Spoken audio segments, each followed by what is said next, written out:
All right. So hello, everyone, and welcome. I'm Natasha Clark. I'm an international student advisor and regulated Canadian immigration consultant. I work here at the Internationalization office. My pronouns are she and her, and I'd like to recognize that I'm an uninvited settler here in the ancestral homelands of the Beothuk and the Mi'kmaq. Before we get started, I do want to provide a land acknowledgement. And part of what you just heard me say was acknowledging that I'm an uninvited settler in the ancestral homelands of the Beothuk and the Mi'kmaq. So at Memorial University, we like to acknowledge the lands on which Memorial University's campuses are situated as being on the traditional territories of diverse Indigenous groups, and we honor with respect the histories and cultures of the Beothuk, Mi'kmaq, Innu, and Inuit of this province. So land acknowledgement, it's something itself that is rooted in Indigenous peoples' practices. We often do it as part of our programs and our services here at the university as a way to acknowledge our position as a colonial educational institution in that environment of Indigenous relations. In Canada, Canada has a very dark past of colonization and coming and deeply impacting the Indigenous peoples who were here before settlement and colonization. And in fact, the Beothuk population was Indigenous to Newfoundland and Labrador and became extinct as a result of settler colonization. And there continues to be a lot of discrimination and a lot of negative trauma, and essentially what has been amounted through various reports as genocide here in Canada of Indigenous peoples. And we do this land acknowledgement hopefully not to be just solely performative, but to bring that truth, because you need to acknowledge the histories of this place and know your place within it, to be able to do that humbly and respectfully to those Indigenous populations. I will say I grew up in Canada. I was educated in this system, and I did not know hardly anything about the atrocities that were against our Indigenous peoples until I did my own master's degree. And did I learn about residential schools and how Indigenous peoples were taken. So Canada has a lot of work to do, and there is a Truth and Reconciliation report. So I just want to put that in context. You'll hear this kind of land acknowledgement, I think, a lot as part of, your studies here, and you have a lot to kind of learn. But if this is something that is of interest, there are resources. There is the Indigenous Resource Center. It's just over here in Juniper House, kind of across the way. And there's lots of things that Memorial is doing to hopefully work towards that reconciliation. Part of it too, we also like to acknowledge an ancestral honoring and labor acknowledgement, which is the labor theft extracted from people of African descent used to build European wealth and economies globally and in the Canadian nation state. And in this province in particular, there's the shipbuilding and cod fisheries industry. And so there's quite a bit of interesting and also very devastating history in terms of slaves that were brought over and the trade, particularly between this province and Jamaica.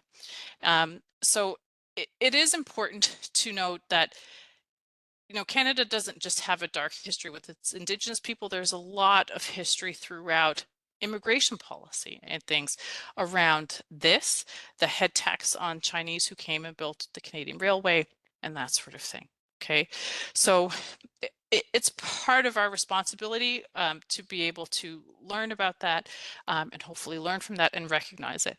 And also to recognize that unfortunately as part of your stay here, racism will likely be something you will encounter. Right. And we hope that there are support communities there and that we at the Internationalization Office are a place that if you have those negative experiences, you can share them. We can help to navigate those resources and that sort of thing. Okay. All right. So my role within the Internationalization Office is twofold. First, I provide immigration advice and support to students. And the second is that I manage the health insurance plan at Memorial University. for our international students. So that is going to form the focus of the information that I've come to deliver. But there are many other services that we do provide, and you'll hopefully get to introduce to that. And it's also an opportunity, if you have questions that are kind of not about this sort of thing, then you can certainly ask those questions. All right. So it is a lot of information, but I don't want you to have to wait till the end if you have a question. If at any point you do, raise your hand. I know we're doing a recording. They're not going to hear you. They're just going to hear me in that recording. So please feel free to do that. So before we get into the bulk of things, are there any kind of questions or outstanding things you guys are hoping to learn about in today's session? Welcome, by the way. I'm Natasha. There's some coffee and tea and that sort of thing. We may need some more chairs. Yay. Yeah. So did anybody come here thinking, okay, well, I've done all this, but I'd really like to know more about something specific about the program or the settlement here? All right. Well, please interrupt me if at any point you have a question. All right. So I'm in the middle. My hair was shorter then. This is Arif, and that's Penise. All right. So when it comes to immigration advice, I mean, in this office, you have a team of international student advisors who are here to support you throughout your academic journey so that you, can help to perform best as you can in non-academic areas of your life. That's primarily our role. And immigration is a part of that, right? Because as an international student, you have a temporary immigration status. And so there's important things you need to know about that. In Canada, immigration advising is a regulated profession, which essentially means that you have to be an immigration lawyer or a consultant in order to give immigration advice or answer questions about, hey, because my study permit let me work, or my study permit's going to expire, how do I extend it? Right? And so within this office, we have the immigration advising team, which is made up of 3 of us who have that license. So if you have an immigration question, please connect with one of the 3 of us. If you ask somebody else, don't be annoyed if they can't answer your question, because they're not legally allowed to do that. Okay, so that is our team, and we're here to help answer your immigration questions. Obviously, a lot of important documents you needed in order to make it here, right? Of course, you have your passport, which is issued from your home country's government and is hopefully valid for the length of time that you're here in Canada, but maybe it's not. Right, so sometimes your passport may expire before your studies are set to complete, and many of your documents are going to depend on that, right? Your study permit, your visa, it's not going to go past your passport. So if you need to extend your passport, unfortunately, it's not a Canadian immigration thing that we can help you with, but your home country's government may perhaps have a representative in Canada in the form of a high commission, consulate, or embassy, okay? Likely they're not located in this province, so sometimes you may have to have that travel or that connection, but we would certainly encourage you, if your passport is something that's going to expire, that you do that.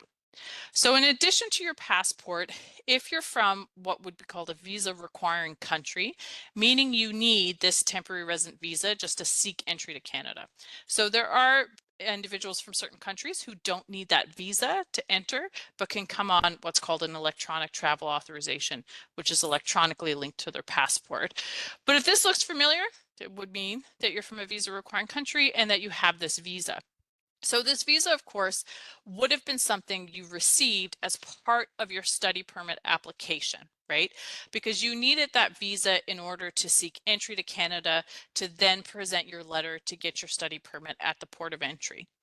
Most visas are multiple entries. So you can see here it says multiple, and it's issued from a certain date and has an expiry date. Generally, the expiry date often coincides with your study permit. So what that would mean is that for that duration, if you were to leave Canada, you could re-enter Canada during that validity period, right? But once it has expired, then you can't use that visa, all right? So if you wanted, as part of your studies here, you had to extend your study permit. You may have to then extend your visa if you have travel plans. It is possible to do those things inside of Canada, and we can guide you through that process. So if you have travel plans, it's important to consider what you need to come back into Canada. Okay. All right. So we are going to pause a few times throughout the presentation just to kind of reflect on some of the information that's given. So feel free to kind of shout out if you think this is true or false, kind of based on what we've talked about. So the visa is an official counterfoil document issued by a visa office abroad that's placed in a person's passport to show that he or she has met the requirements for admission to Canada as a temporary resident, a visitor, student, or worker. Would that be true or false? Excellent. Okay. And two, you can enter Canada with an expired TRV, which is a visa. False. Right. There's actually one exception to that rule. So if you happen to be in Canada and you have a valid study permit and you go from Canada to the United States or Canada to St. Pierre and Miquelon, which is a French island off the coast of Newfoundland, and you're coming directly back to Canada from a visit to the US or to St. Pierre, you can come back on your study permit. You actually don't need a visa. So that's the only exception. Okay. Does your visa authorize you to work on or off campus? Yeah, that's false. So we'll get into that, right? The visa's sole purpose is to authorize entry to Canada. It's not a status document. And can your visa be renewed from within Canada? I did mention that. True, it's true, actually. You can't. So we can help you with that. That's okay. Right. The quizzes are just a way to help you remember, I think, I hope. Okay, so then the other important document, of course, would be a study permit. Is there anybody here who does not have a study permit because maybe you're here like on a short-term stay? Okay, so in most cases, like if you're coming as an international student, obviously you need a study permit to study here in Canada. There are some cases where a study permit isn't needed. So we have students that come for like a one semester exchange that would not need that study permit. Or sometimes there's a program that might be exempt from a study permit requirement because it's a fully online program or something like that. But most of our international students, of course, will have a study permit. So the visa's purpose, of course, is to seek entry to Canada. Your study permit is your status document. It's what authorizes you to be here in Canada. It's what authorizes you to study, and it's what may authorize you to work.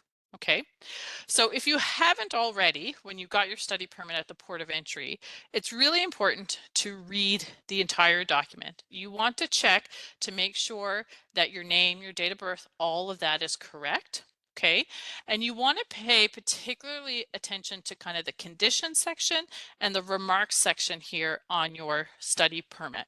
Okay, so generally, there are some kind of standard conditions that you will see listed there. So it may say things like must actively pursue studies, only authorized to study at this institution, may accept employment, on or off campus if you're eligible. Some people will have conditions that limit them from working in certain areas, like in healthcare or childcare, that sort of thing. So you don't want to go and obtain employment in one of those areas if you have that as a condition. All right, so really important to review the conditions and remarks.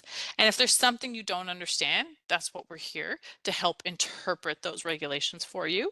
Okay, and if there's something that's incorrect, right, perhaps your name or something is not spelled correctly, or perhaps it doesn't have the condition that authorizes you to work, right? Then what are your options? Perhaps you can amend that. All right, for example, I think some of you were here at the social insurance number clinic earlier today and perhaps had received the information or have received your SIN. So you can only get your SIN if your study permit has that clause that authorizes you to work. So sometimes we have students when they go to get their SIN, they realize, oh, I can't, right? So review your conditions. Any questions so far? Yeah. Does not authorize reentry. Yeah, so that should be printed pretty much like on every study permit. So the sentence at the bottom says this does not authorize reentry. So that's just to say that the study permit is not what authorizes you to seek entry to Canada. It's your visa that does, right? The TRV in your passport. So if you were to leave Canada, you would need to have a valid visa to come back in, except for that exception I told you about, like that travel to the US. In addition to your visa, you want to make sure you travel with your study permit too, because in looking to re-enter, the border officer is going to want to be sure you have a reason to come back, right? So it's important to justify, here's my study permit, here's proof of my enrollment, and things of that nature. Does that help? Okay. Any other questions at this point? Okay. All right. So the first one should be easy. Does the study permit allow you to enter Canada? False, right? Except for, again, that travel from Canada to the US or to St. Pierre. 2, a study permit authorizes you to work if you meet the conditions. Is that true or false? That's true. And 3, a study permit cannot be renewed from within Canada. I didn't say this, but what do you think? Okay, yeah, it's false. So you can renew your study permit from inside of Canada, right? Hopefully your study permit was given to you for the length of time you need to complete your program. Typically it's issued for 90 days beyond the time you need to complete your program. But if it's not, or you extend your studies, you'll need to extend it prior to expiry, okay? And you can do that online from inside of Canada. All right. So obviously there's a lot of important things to know about your status as a student. And you really want to look and read those conditions. But here are kind of 4 things. If there's anything you're going to remember about this immigration part of our talk, it's these 4 things that I hope you remember. The first is that never let your study permit expire, right? It's really important that you know the date that your study permit is set to expire.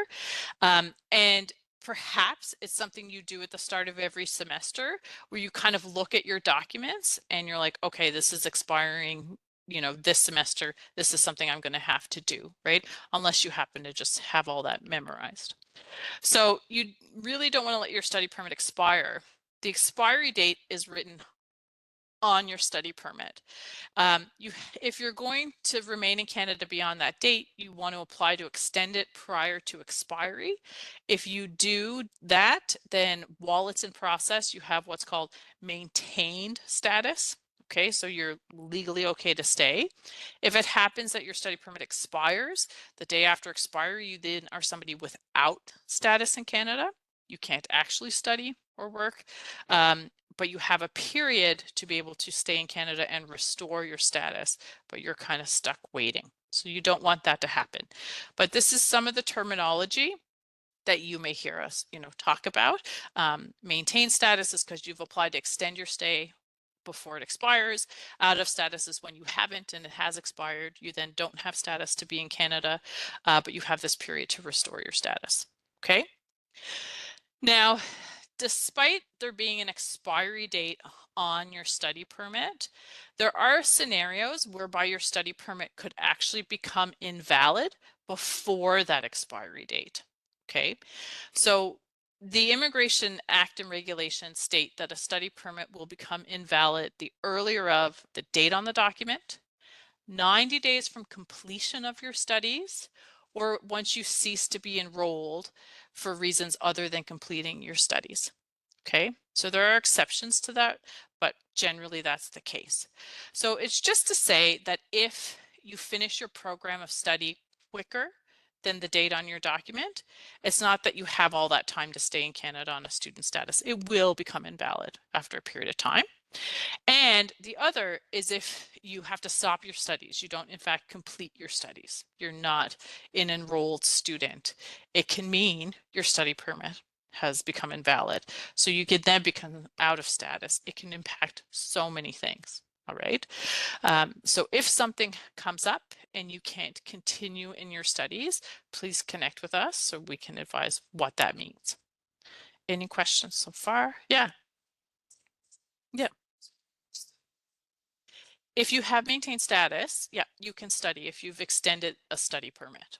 Yeah, yeah, because it can take a long time to process documents, right? You may have waited a long time outside of Canada. Inside Canada, honestly, it's not that much better in terms of how long you have to wait. Anyone else before I move on? Okay. Your study permit will have, different conditions on it, and it is a condition of every study permit holder to actively pursue your studies and maintain your enrollment, okay? This means a couple of things. One, it means that, you should always be a registered student during regular academic semesters. All right. Some programs will have a break built in, and most breaks can't be more than like 150 days, which is about 5 months. So if you end up taking, like if you're an undergrad student, you're not registered maybe next spring, that could be considered a scheduled break for you. Or our graduate students may be able to request and get a leave of absence, right? And you can take a leave for up to a year, but on a study permit, you can't stay in Canada on just a study permit, not being registered for more than 150 days. If you go above that 150 days, it can put you in non-compliance with the conditions of your study permit, which is a violation of the Immigration Act, which can have very serious consequences in terms of removal from Canada and ban from applying and that sort of thing. Okay, so this is why if you have to cease being a student for whatever reason, it's really important to consider there are going to be immigration implications. And so to connect with us so we can advise, okay, all right, it hasn't been this long. Here are your options, maybe to leave, apply for another status, or that sort of thing. Okay, so you want to make sure you never go beyond a semester not being a registered student if you're going to stay in the country. All right. The other is about actively pursuing your studies. So the officer wants to see that you're making reasonable progress towards your program. So if you were admitted to, say, a 4-year bachelor's degree at Memorial, how we like come up with 4 years is you take 10 courses, generally 5 in the fall and 5 in the winter, and that's how you complete a Bachelor of Science in 4 years, right? So if you're doing something kind of other than that, are you taking longer to do your program? Is that reasonable progress, right? So if you're having part-time semesters or things like that. Now, a lot of students may not take 5 courses every semester. 9 credit hours at the undergraduate level is what it is to be full-time, okay? So some may kind of spread that out, kind of take 3 in the fall, 3 in the winter, and the extras that they didn't pick up in the spring, right? As a way to kind of manage that workload. You're still doing your 10 courses kind of in the year, and you're still being full-time during those regular fall and winter semesters. Okay, so it's not to say you have to do the 5 and 5, but you have to think about, okay, I should be aiming to do this in the 4 years and being full-time in your regular semesters. Graduate students have no scheduled break, right? So their enrollment goes every semester. And sometimes a graduate student won't be enrolled in any courses if it's a research-based program. If it's a course-based program, though, you still are registered in your graduate shell, but you should be taking courses, because if you're in a course-based program and not taking courses, again, how is that seen from an immigration perspective? Are you making that reasonable progress in your program? Okay, so if you have to take a break from your studies, sometimes those leaves are what are considered authorized. So as a graduate student, you can actually, like, you have to apply to take a leave of absence because your enrollment automatically rolls over. And as an undergraduate student, you have to actively enroll every semester. So your leaves can be unauthorized just if you don't register, right? But any leave, it can be a concern from an immigration perspective. So if you're looking or needing to take a leave from your studies, then certainly connect with us, right? The immigration system and process can be challenging for anybody who's not kind of that normal student. At the same time, they're not completely heartless. They know life happens and there can be lots of reasons, right? Why you might not be able to be a student, but do please connect with us. Any questions about that so far? Okay. And I already said, read the conditions on your study permit. Okay, this is the next one about being able to work, right? So it's really important to understand what the work authorization is as part of your study permit, because you want to make sure, again, you don't work when you're not supposed to, or you don't exceed the hours, because again, that could be a violation of the Immigration Act and regulations. So Your study permit may authorize you to work if you meet the conditions. First of all, it has to have that condition on your permit. So like I said, sometimes it just doesn't get printed on somebody's study permit. You might meet the eligibility criteria to work, but if it's not written on your study permit, you can't, right? You're not authorized to work. So make sure it says, may work if eligible. Then you have to understand, what does it mean to be eligible to work? Okay, so your study permit authorizes you to work only if you are a full-time student. And then your Immigration Canada makes a distinction between on-campus work and off-campus work. All right. So on-campus employment would be employment that happens within the boundaries of the campus, basically, right? So it could be that Memorial University is your employer. We hire various student staff here in our office. Lots of other offices do as well. But it could also be that you're working for an employer that's not Memorial, but that's located on campus. And there's many of them, in fact, even just the food vendors you might see in the food court or our catering services on campus and that sort of thing. Okay, that would be considered on-campus employment. Off-campus employment, of course, would be any employer outside of the boundaries of the campus where you're a student, essentially. All right, so your study permit does not restrict the number of hours you can work on campus. So if you're a full-time student, legally, you can work unlimited hours on campus, okay? But it does restrict the number of hours you can work off campus.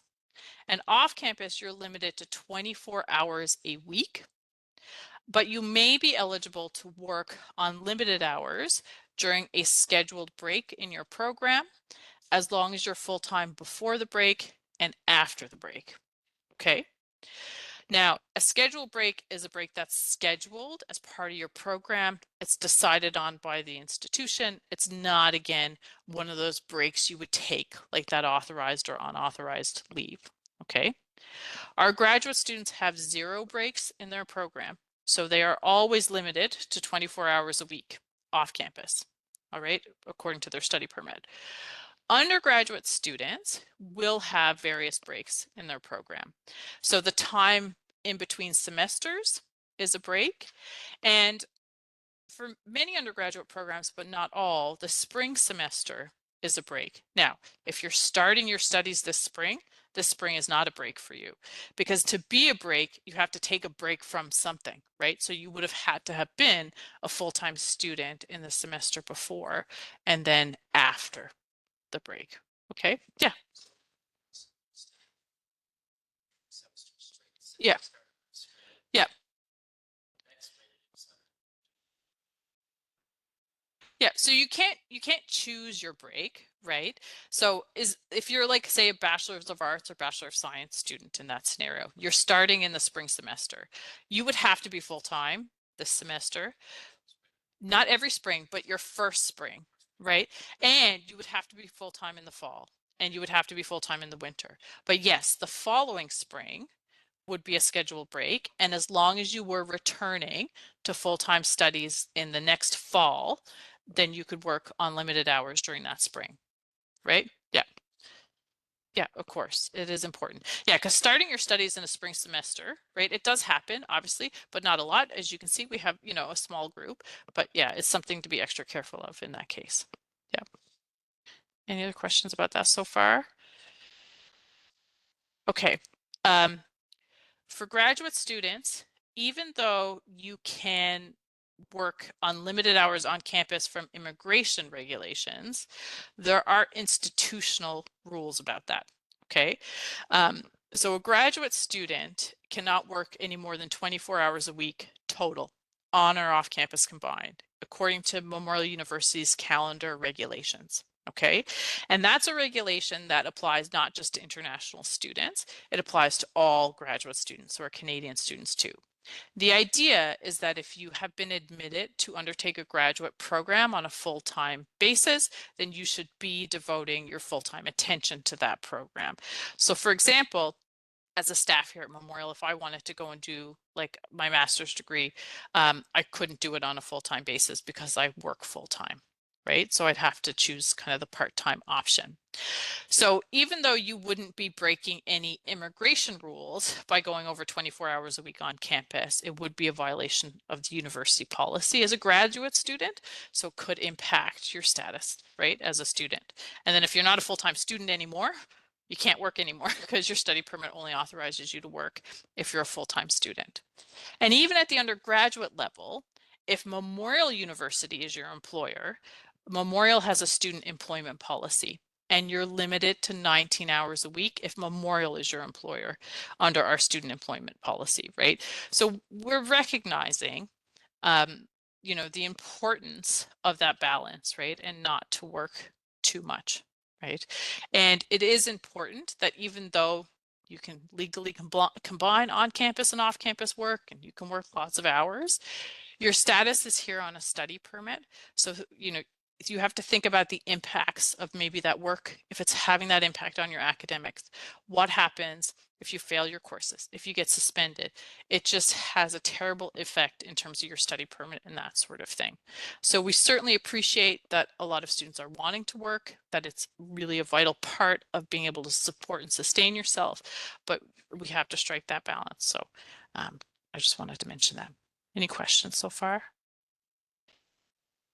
Okay, lots of information. Okay, so let's take a break and let's see, do we understand?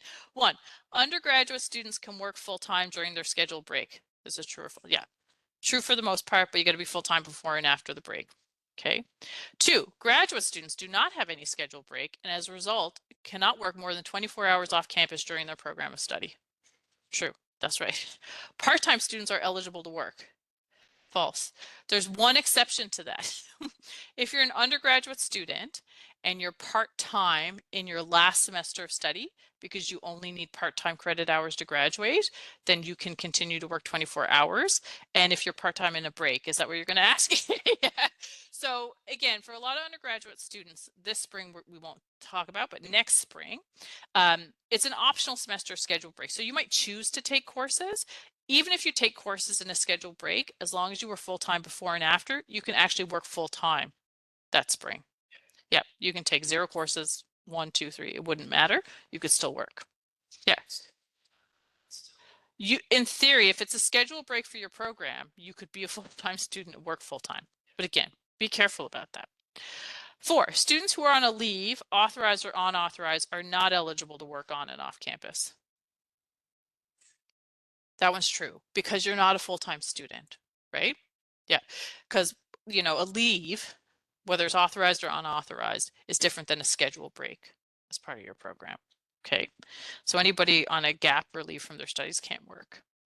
All right, a couple of quick things for the immigration part. So we're dying down. A co-op work permit is a separate document that some of you may need at some point in your studies, but only if your program of study has a work integrated component to it. Okay, so some programs of study require that you do a co-op work term. They might call it an internship. They might call it a placement. It could be paid, it could be unpaid. Doesn't matter, it's still work. And the work authorization as part of your study permit does not cover your co-op internship. So you actually need a separate document to be able to do that. Okay, which is called a co-op work permit. Is there anybody who has been admitted yet, or maybe is hoping to do a co-op placement?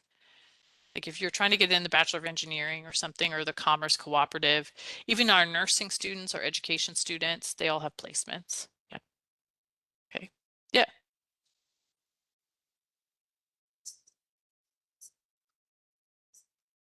Your business. Okay, so if you're going to be in the co-op program, you need to apply for a co-op work permit. And it can take a while to get this work permit. So kind of once you gain admission into that cooperative program, you want to make sure you apply. And we can certainly help with that. So it's important to note. So just something to keep in mind. And the other thing to keep in mind is the post-grad work permit. So this is a work permit that you can't apply for until after you have completed an eligible program here in Canada. So it wouldn't be till the end of your studies at Memorial. But it is important that if this is a goal for you at the end of your studies to be able to get this work permit to stay in Canada and work for up to 3 years, that you're completing your program in a way that is going to make you eligible. Right? And eligibility criteria can change and has changed recently. So only bachelor's, master's, PhD programs are eligible. If it's a diploma program, it has to meet extra eligibility criteria. Your program has to be at least 8 months. You have to be continuously full-time, right? There's a few exceptions, but this is where taking a leave, whether authorized or unauthorized, can really impact your future eligibility. You have to do the majority or at least half of your program in person and in Canada. So there are some programs out there, particularly in the business faculty, where there are degrees you can do entirely online. So you may see a lot of online course offerings, right?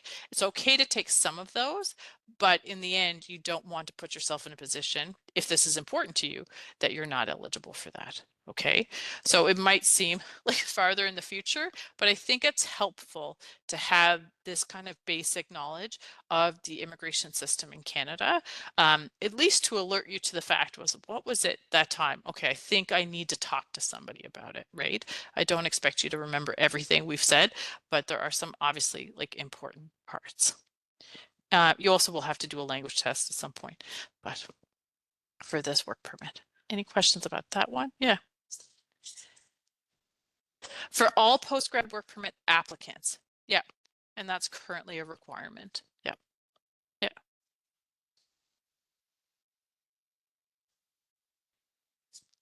It would have to be general. Yeah. Yeah. And language test results are really only valid for 2 years. So it's not anything you're going to do until you're getting to the end of your program. Right. And again, like immigration regulations can change. So connect with us, but keep those things in mind that there are things you'll likely have to do. Yeah. Any other questions at that point? Okay. Um, there's a lot of information about immigration.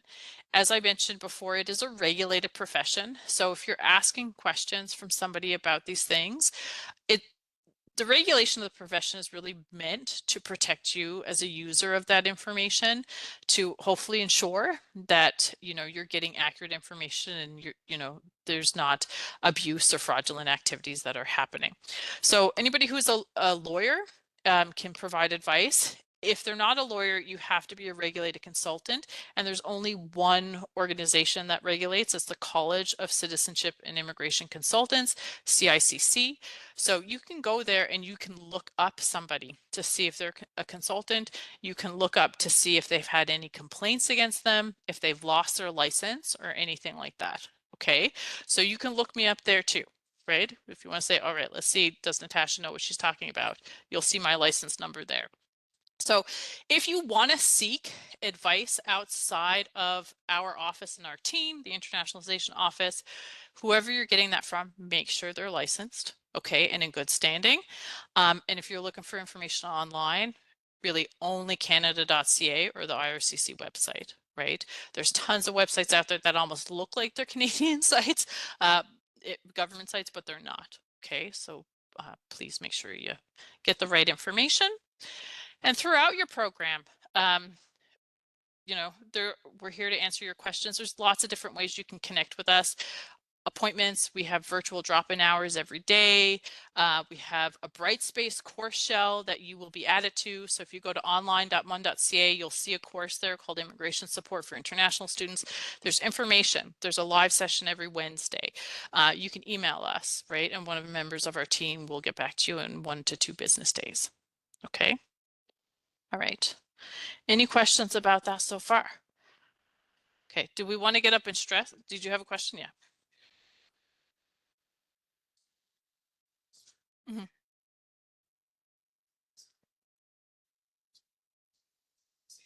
mhm.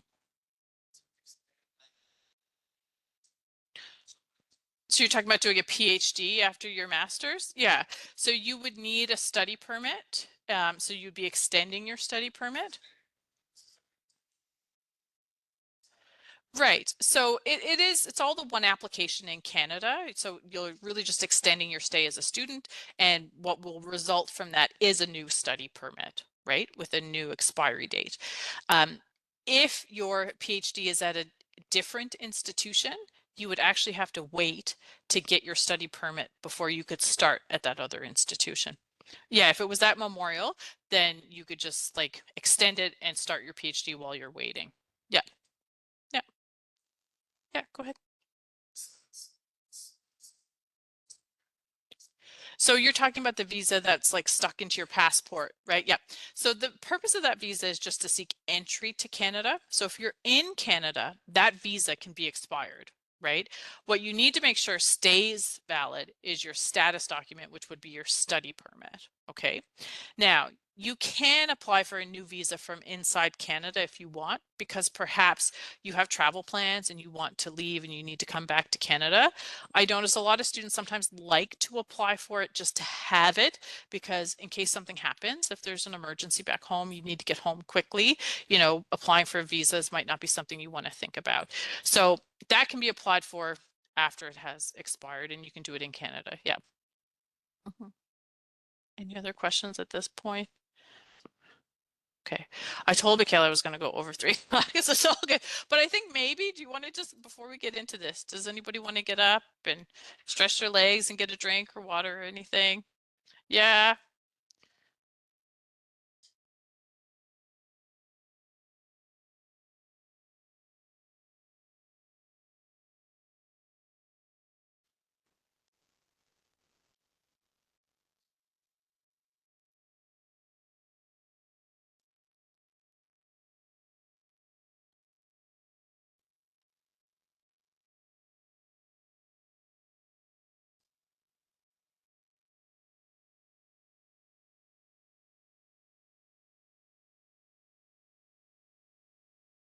Okay.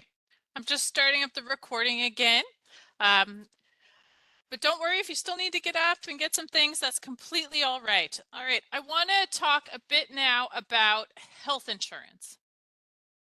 So health insurance is something that's going to help cover the cost for you to seek health care in Canada. And healthcare in Canada can be quite expensive. All right. So having health insurance is very important. But health insurance is one of those things that can also be almost as complicated as your immigration status, because there are different types of health insurance and not any one insurance is going to cover everything. Okay.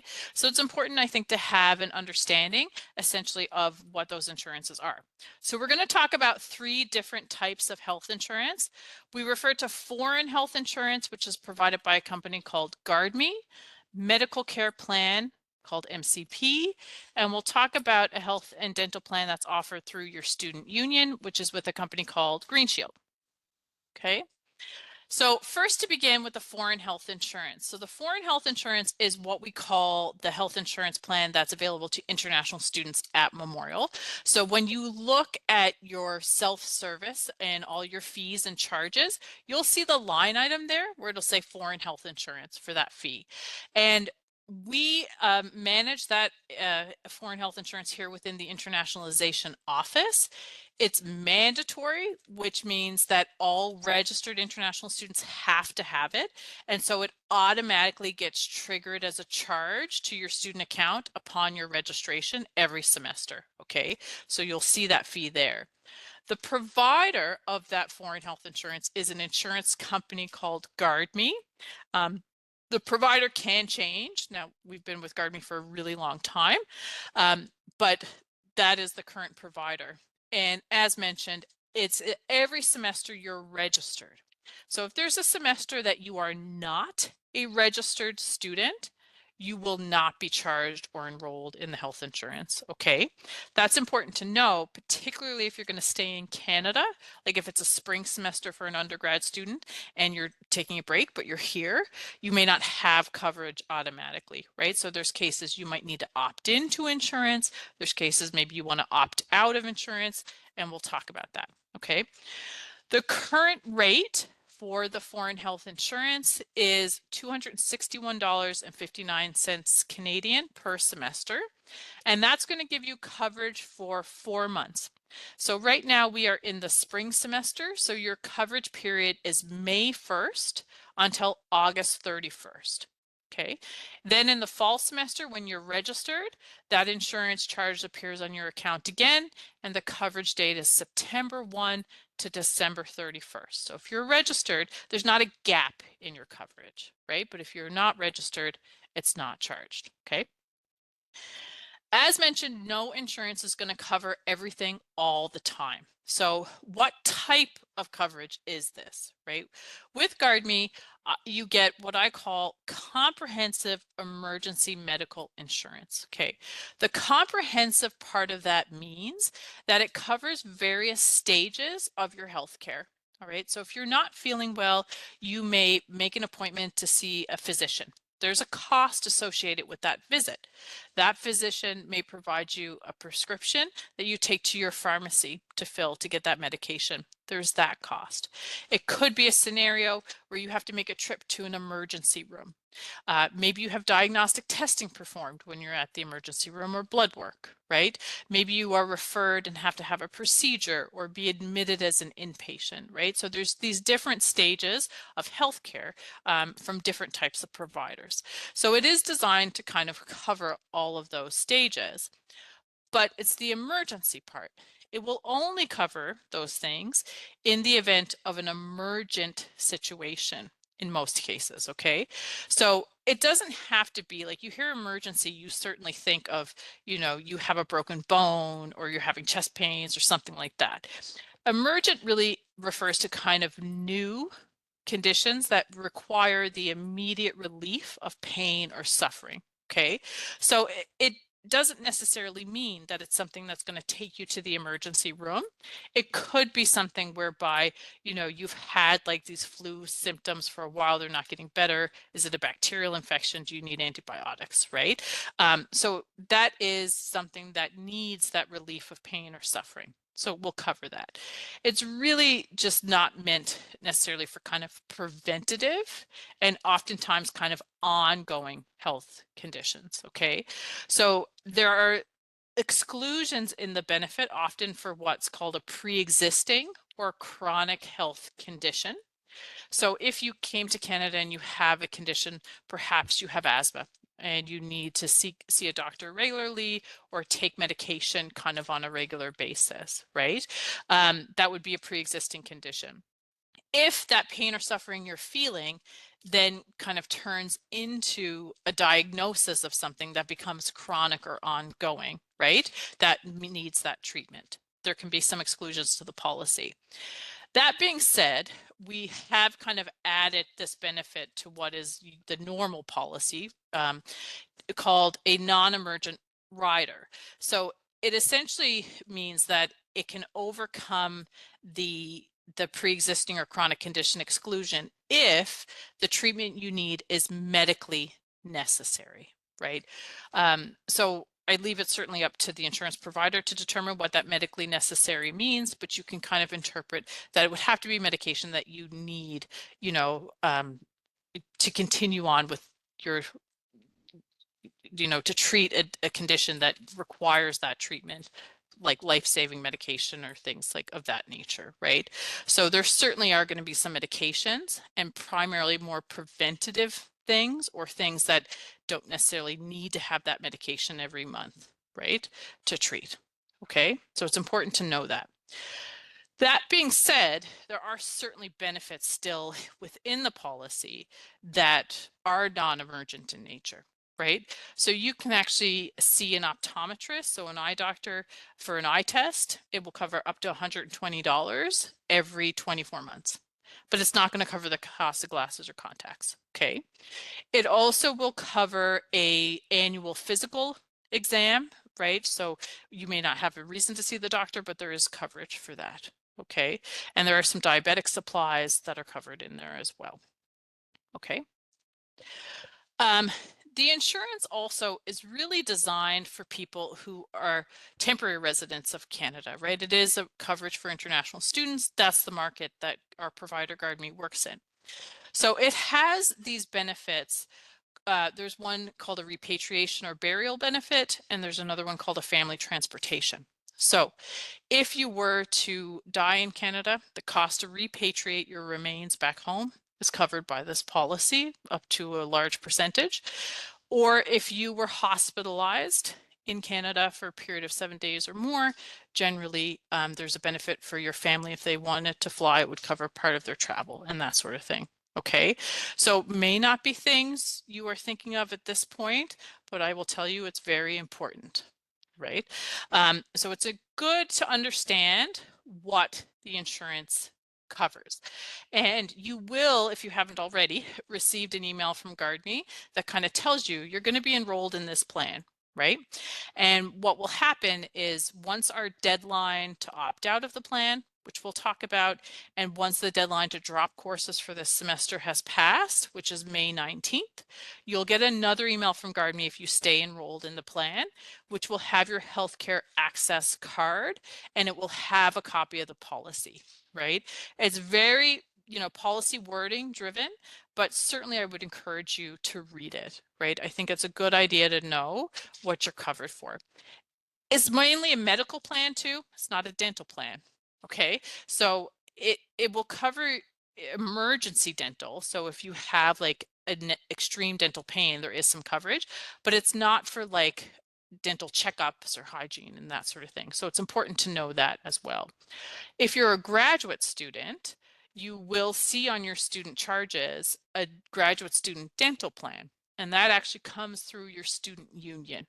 Okay, that's with Green Shield. That would cover some of those checkups and teeth cleanings and that sort of thing. Okay, any questions about the foreign health? Yeah.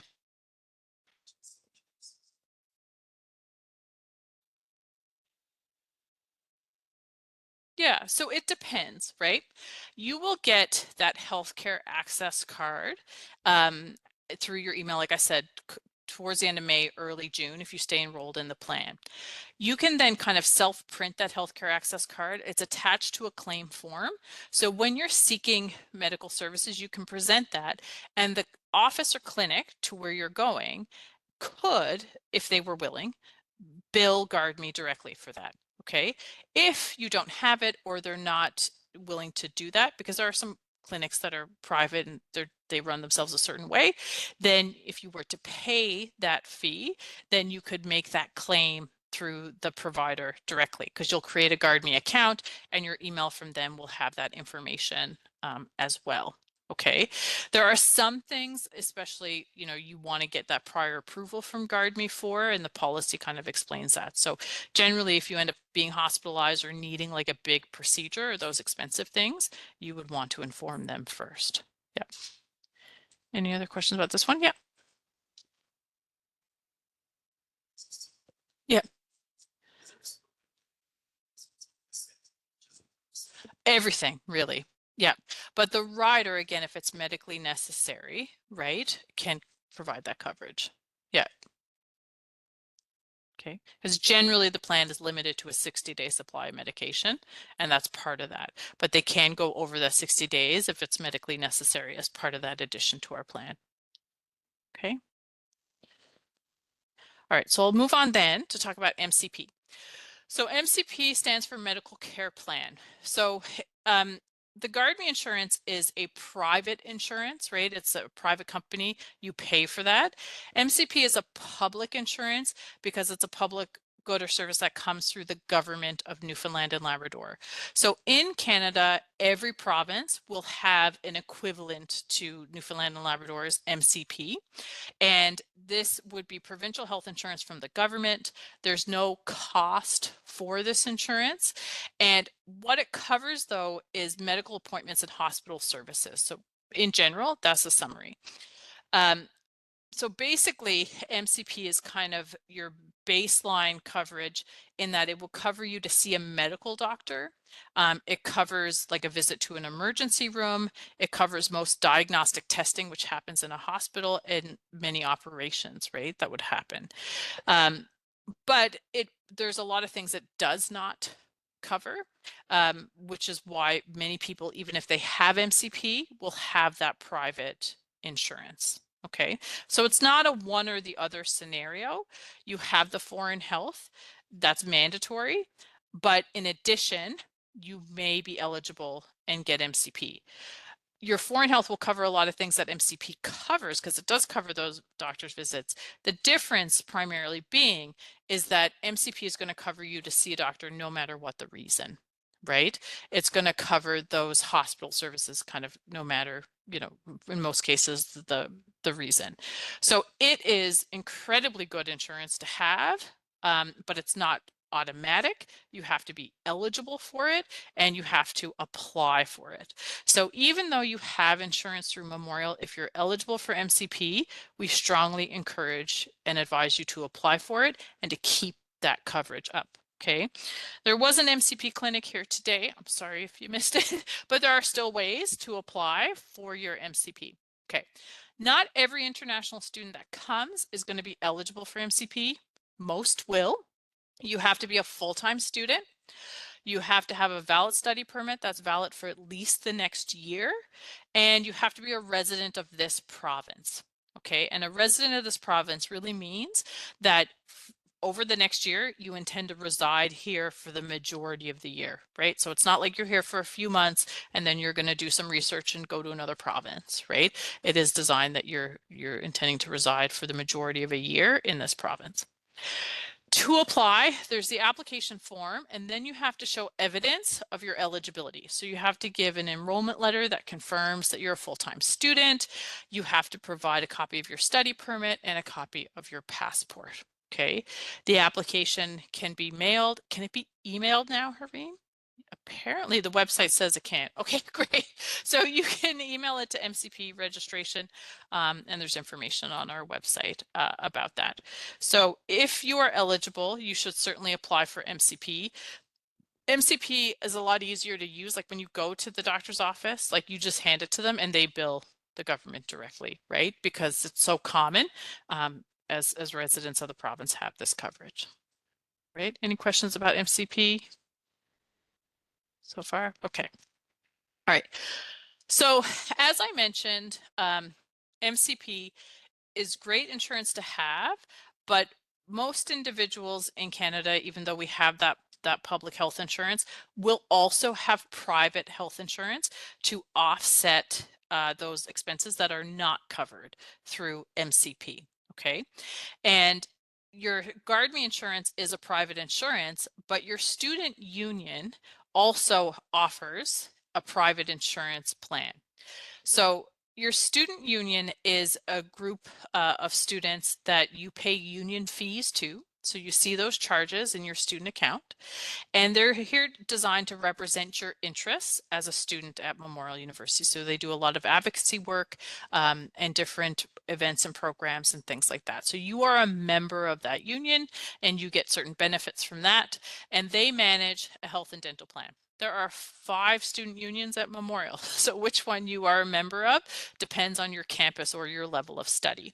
Okay, as a graduate student, your student union is the GSU, the Graduate Student Union. If you're an undergraduate student at the St. John's campus, it's MUNSU. At our Marine Institute campus, it's MISU, and at our Grenfell campus, it's the GCSU. Okay, all of those unions have a plan of a health and a dental plan with a company that's called Green Shield. And that Green Shield insurance is designed to supplement, it's that extended healthcare benefit to MCP. So just like you as a registered student have to have health insurance, which is the foreign health, our registered full-time Canadian students have to have a health and dental plan, which is with their student union, okay, because they have that MCP. Now, as a graduate student, you will have that dental insurance with the GSU automatically. It is very different coverage, right? So if you get your MCP, you may at some point be eligible to opt out of the Foreign Health with GuardMe and switch to the health plan with Green Shield, right? Because having MCP is the requirement to get this Green Shield insurance. And you may choose to make that switch, but it's important to understand again that it will be different coverage. So you're going to be gaining some benefits through that switch, but you will certainly also lose some benefits with that switch. Okay. The main thing with the Green Shield insurance is it tends to be less expensive than the foreign health insurance, right? Because if you think about the foreign health having to cover a lot of things MCP covers, the Green Shield is kind of supplement to that. So that's one benefit you get if you switch is you're paying less in your health and dental plans. The other is that it doesn't have those pre-existing condition exclusions for the most part. So if you're taking that medication or you want to have some medication that's more preventative in nature, you'll have that coverage through your Green Shield insurance. Okay. However, the Green Shield insurance is only going to work if your MCP is valid. MCP is going to cover you in this province. If you travel to other provinces in Canada, you might not necessarily have that coverage. You can apply for out-of-province coverage through MCP. It's limited how much you can get, but it is an option, right? But if you're somebody who's maybe going to do multiple work terms, you might be traveling to other provinces, you might not be able to get that. So staying with the foreign health might make more sense. The other thing is that the Green Shield insurance does not have that like repatriation and that family transportation benefit, right? So it may be great to kind of save those expenses and stuff while you're a student. And of course, nobody anticipates kind of the worst to happen, but it can be a lot on a family's finances. Repatriation and things like that are incredibly expensive, okay? So sometimes there's dark things we got to talk about there. Um, so the GSU wants you, if you have MCP, to have their insurance, but ultimately it's up to you, right? If you get your MCP and you want to opt out of the foreign health and switch to the student union plan, you actually have to take action to do that. If you do nothing, you're just going to keep getting the foreign health. But it's completely okay to have the foreign health and have the MCP at the same time, right? But it's also fine if you want to have the MCP and switch to the student union plan. I would certainly recommend that you understand kind of the differences in those coverages. All right. Any questions about the student union plan before we move on? Yeah. Yeah.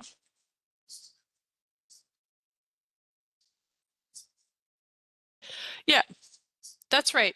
So all the student unions have this opt-out period too, just like we do with the foreign health. And what makes you eligible to opt out of the different insurances are going to be different. So typically to be eligible to opt out of like the GSU dental, you have to have a comparable Canadian dental plan, right? So maybe it's something you're eligible for, but maybe it's not. Many times we have students, if they have coverage through a spouse or through an employer, right, or through a parent, that's why they opt out of the the automatic insurance through the university. Yeah. Okay. All right. So let's just take a pause. Foreign health is optional for registered international students. True or false? False. Yes. Foreign health only covers you in NL. I didn't really cover this, but that's false. Yeah. So the GuardMe plan will cover you anywhere in Canada, and there is some coverage too outside the country. And 3, you can apply for MCP before you come to Canada. That's false, yeah, but you're all here. But sometimes we do this session online and people aren't here yet, so that's it. Okay, so like I said, the foreign health insurance is mandatory. It's automatically charged to you. We are now in this period of an opt-out period, and the student unions are too. So there are cases where you may be eligible to opt out of the foreign health, being kind of cancel that insurance and get that fee removed from your student account. But very, very few cases. One is if you have MCP and you want to transfer to the student union plan. 2 is if you're outside of Canada, right? You can opt out. And the other is other eligibility. So we do accept some alternate insurances, but primarily for groups of students who come through big kind of scholarship programs and that sort of thing, that have coverage through a Canadian provider as part of their study program here in Canada. All right.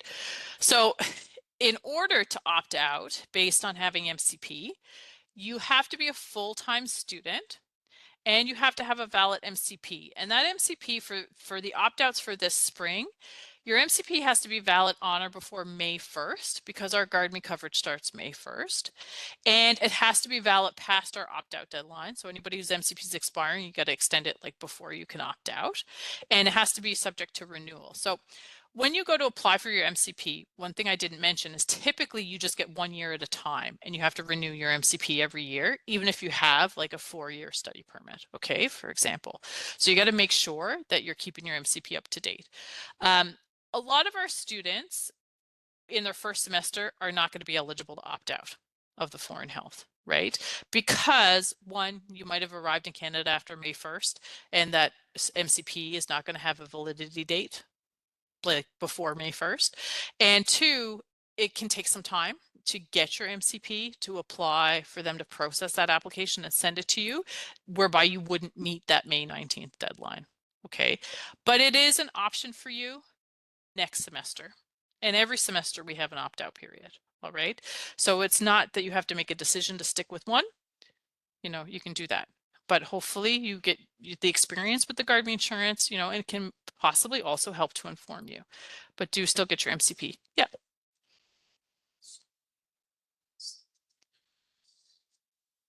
Sorry, can you say that again? And the student union MCP, yeah, there's a lot of differences. There are some benefits you will gain and some that you will lose. So the GuardMe often doesn't cover like medication more than a 60-day supply or cover kind of pre-existing or chronic conditions. It can have some coverage for that, or like preventative medication that you just have a prescription for, but the student union will. The foreign health insurance will have this repatriation benefit and this family transportation benefit, which the student union plan won't have. The student union plan is only valid if your MCP is valid, which is primarily in this province. So yeah, you gain and lose some benefits basically. Yeah, you probably want to read the policy a bit more to kind of understand. But yeah, if you have questions. So dental with the GuardMe, there is only emergency dental, right? So it only covers you in case of like dental pain or like if you chipped or a tooth fell out or you had to get like a wisdom tooth pulled or a root canal, there's some coverage. It wouldn't cover like a dental checkup or a cleaning, right? Whereas the student union dental plan would have that coverage. Yeah. Okay. All right. So the deadline for our opt-outs for the spring is May 19th. And if you're outside of Canada, nobody is here, but for anybody who's watching the recording, if you are studying outside of Canada for the spring semester, do make sure that you complete the opt-out. It's every semester you're outside of Canada, you would have to complete that opt-out, and the deadline is 2 weeks from the start of classes, and the opt-outs are done online. And as I mentioned, we have some other cases. So if you are here on a study permit, but you're also a refugee claimant and you have the interim federal health plan from the government of Canada, or we have some sponsored students who come through a Libyan scholarship. But generally, if you have an alternate coverage, the foreign health is still mandatory. Okay. All right. So is having MCP adequate health insurance, at least from Memorial's perspective? Right, false. So no, all our students have to have, or at least prove they have, more than just the MCP coverage. And I can opt out of the foreign health in June. No, because the deadline is May 19th. But come September at the fall, there's a new opt-out deadline, okay? And 3, I have insurance for my home country, which means I can opt out of the foreign health insurance. False. No, we still have to have this Canadian coverage. So that's it. Okay. Anybody have spouse or children here with them? Okay, perfect. So in terms of family insurance, right, all we've been talking about so far is that this is the coverage you have as a student, right? But if you have dependents, so a spouse, a common law partner, or dependent children, they may also be eligible for insurance. So when you're applying for MCP, your dependents are eligible for MCP, but only if they have an immigration document that's valid for at least the next 12 months. Okay. If you arrive and your family comes later, sometimes those family members come on like a short visa and might not get MCP, right? So it's important to understand if your family is eligible and to include them in the application.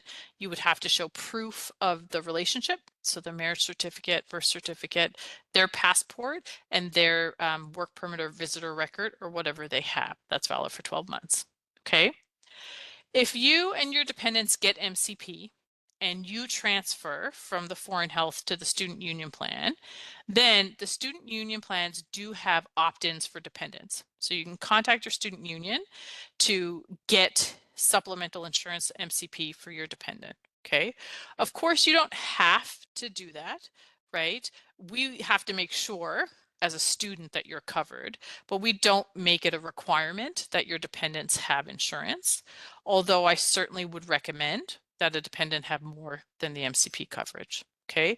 In general, if it is affordable, most people in Canada will have private insurance to offset those.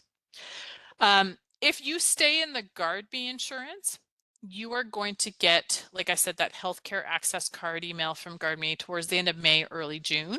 You have 10 days from when you get that healthcare access card to purchase additional coverage for your dependents, and their coverage would go retroactive and start from May 1st. It's done through the provider directly. So we don't charge your student account for your dependents insurance. You can purchase that extra through GuardMe.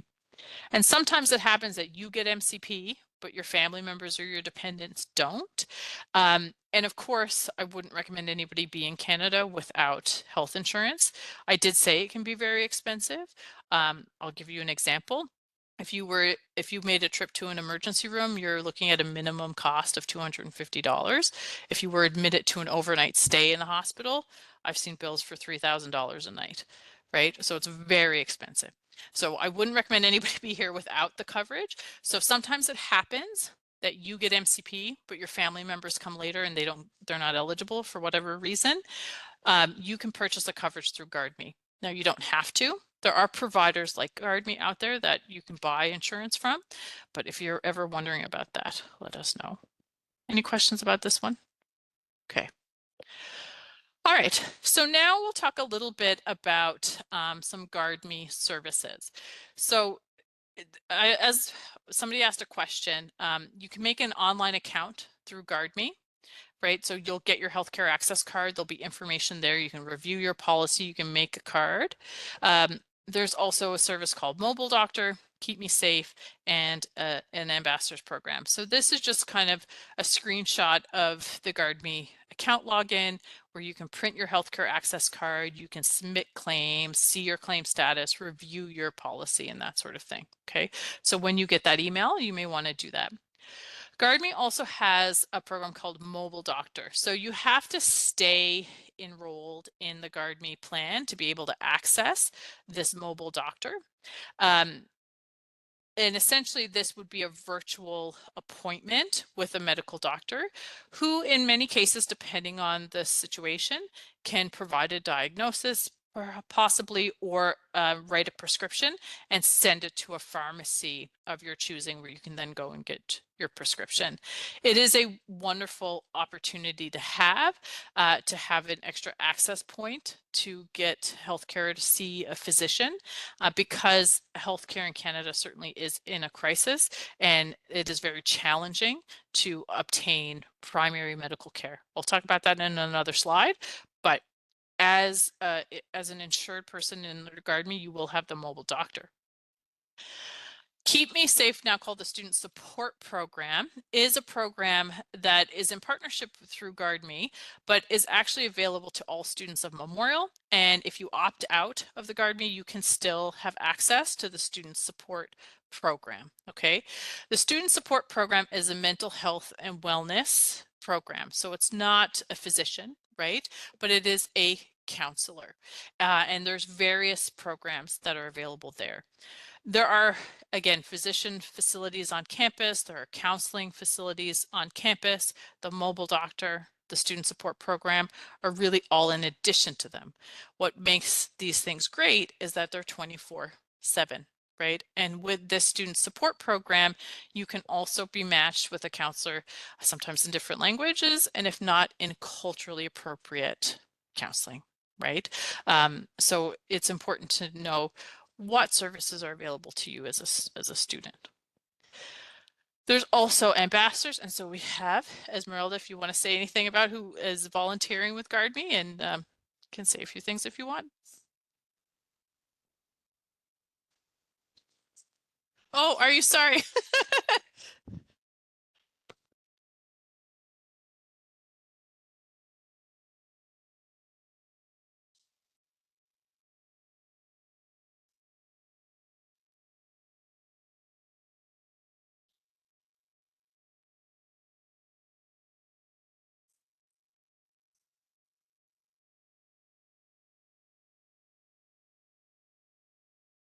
Thank you so much for saying that.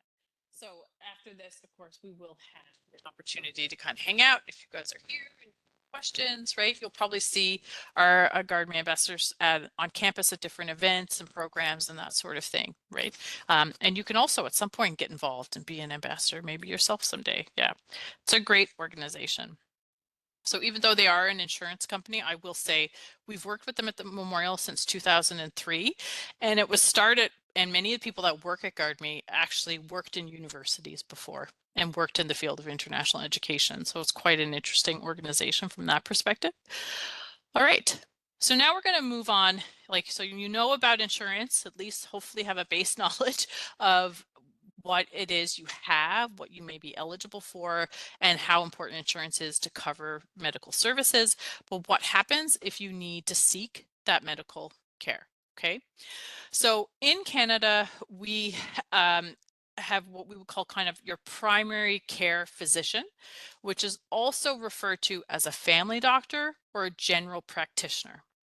And then you have specialist physicians who may specialize in a certain area of medicine, like oncology, rheumatology, dermatology, like, various areas of your health. In Canada, it's not possible to see a specialist directly, right? You have to first see a primary care physician and get a referral to see a specialist. All right. So if someone is not feeling well, your first point of contact generally would be to see a primary care physician, which is most typically referred to as a family doctor, also referred to as a general practitioner. Okay. Um, it is difficult in Canada. There are many people in Canada who don't have a family doctor. If you start to become aware of kind of the news stories around that. Very fortunately, as a student of Memorial, at the Student Wellness and Counseling Center, there are physician services there. So it's basically your family doctor clinic, right? So you don't need to go and find a family doctor or that primary care physician. You have a team of them at the clinic on campus, and you can book an appointment to see a physician there. Okay. It's not to say it's not possible to see a doctor outside. It just is very challenging. So there will be a lot of external clinics. So our family doctors kind of set up their own practice, and there might be multiple doctors that have a practice together. Generally, in that practice, they will only serve clients or patients of that practice. It's hard to become a patient of that practice, which is why there's so many people without a family doctor. There are some clinics out there that are operated through our health board, which is called NL Health, and they will have kind of walk-in clinics to the public where you don't have to be a patient of that clinic. Right. So there are a couple of options there. So you have your on-campus clinic, which is with the Student Wellness and Counseling Center. They're on the 5th floor of the University Center. But then there's also those external clinics, but there's not many of them. Okay. So generally, if you are unwell or you want to see a doctor, you should look to the Student Wellness and Counseling Center to book an appointment with a physician. Okay. It is not unusual for those appointments to book up and to not have an appointment available for maybe 1 to 2 weeks. So you then have to make that assessment. Is your symptoms, can that wait until that time? You have the mobile doctor, right, as another way where you can probably get connected with a physician more quickly. Um, there's also, of course, emergency departments at the hospitals here. The main hospital in St. John's is called the Health Sciences Center, and it is essentially located on campus because our faculty of medicine and everything is there. It's kind of at the other edge. And there is an emergency department there. So in an emergency, you can go to that emergency room and seek medical care. It is designed really where you cannot wait, right? You have to seek that service. So when people come in, it's not first come, first serve, it's triage based on the sense of urgency and what's needed. So unfortunately, because of the fact that many people don't have family doctors, sometimes there is that resort to going to the emergency room for something that may not be emergent. And there are stories of 10, 18-hour waits in the emergency room. Okay, it's not a great place to be. It's not a really wonderful impression of Canada when you come. So just know and have that reality, right? That's what it's there for. But if it is an emergency, my husband broke his ankle last year, and I mean, we did not have to wait very long, right? So there is that some aspects of the system that work like that. If you're unsure, I'm not going to be able to tell you if you can wait to see a doctor or not. You have to trust your own judgment, but there is a health line. So if you dial 811, you can get connected with a registered nurse. And so you can describe and discuss your symptoms and you can get that advice, right? And I've called that help line myself many times. And they'll say, okay, you need to see your doctor within this amount of time, right? Or you need, I would recommend you go to the emergency room or that sort of thing. They also have things through that health line where they can sometimes set up a virtual appointment with you. There are different types of levels of nursing, and some nurses are able to write prescriptions. And in fact, some pharmacists are able to do the same thing. Okay, so there are some health concerns where if you can't get in to see your family doctor or get an appointment at the Student Wellness and Counseling Center, you could go to a pharmacy and speak to a pharmacist, and they can perhaps write a prescription for some things, right, as well. And similar to a nurse. So through the health line, you can get that advice, but you might also be able to get that virtual appointment to get some of those things done. Okay.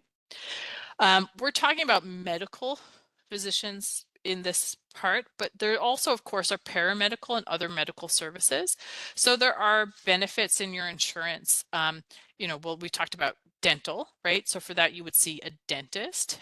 There are many dental clinics, and generally it's just a matter of finding one that may be near you, contacting them and seeing if they're taking new patients. That's not nearly hard to find at all, right?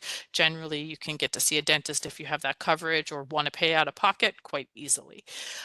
There's also like chiropractor or physiotherapist, right? Massage therapist. So many insurance plans have that coverage. And again, similarly, you can likely just book an appointment with that sort of thing. Any questions about that so far? Okay. You've been very patient. We're almost done. And then Michaela can feed you some additional things perhaps, or get some fresh coffee. Okay. So, I mean, I've talked a lot about, it seems like a lot of self-promotion because that's what I do. I do the immigration, I do the health insurance, but it's complicated stuff. And I just want to make sure that we have kind of that basic knowledge. But there's a lot more that the Internationalization Office can do for you. Okay, so this is a slot on our website. We're a team of international student advisors, right? So our role is there to support you as an international student throughout your program. We tend to work in different areas, right? So we have a team that does immigration. We have Harim and her team that do arrivals and transitions. We have Michaela and her team to be expanded who does outreach services. I'm pointing to her because she's in the back. We have Emma and her team that does career advising, and we have family programs. So essentially, if you are interested in learning about obtaining employment and different programs, we have career and employment advising.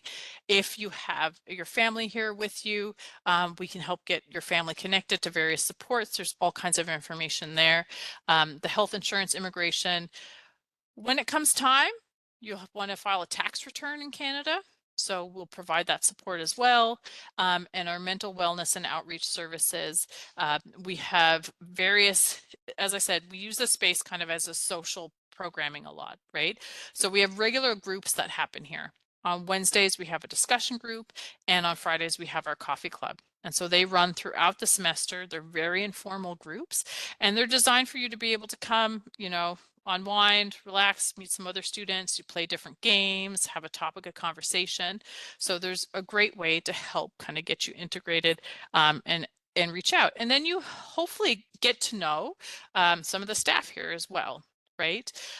So we do have staff who specialize in kind of in that outreach. So moments of personal crisis or concern where maybe you need to get connect it with various resources. Sometimes it could be due to, personal health or wellness, to family emergencies or or issues, financial problems, right? Or things that are impacting your academics. Maybe you have to make an academic appeal and things like that. So we can give that type of support as well. Any questions about that? Yeah, yeah, yeah,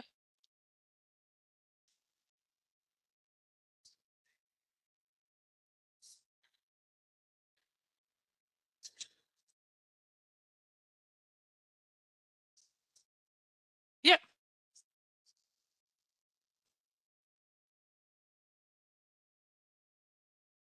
right. Yeah, so there's not any kind of event or programming specifically that we're offering at the moment, although we have certainly in the past. But our family program advisor can get you connected with other community resources, right? So there are tons of organizations out there that do this sort of thing. So, for example, there's the Daybreak Child Care Center, and so we can certainly get you connected with that information. Yeah, yeah, okay. Are there other questions, just in general? Okay. Well, I'm going to stop the recording here first of all.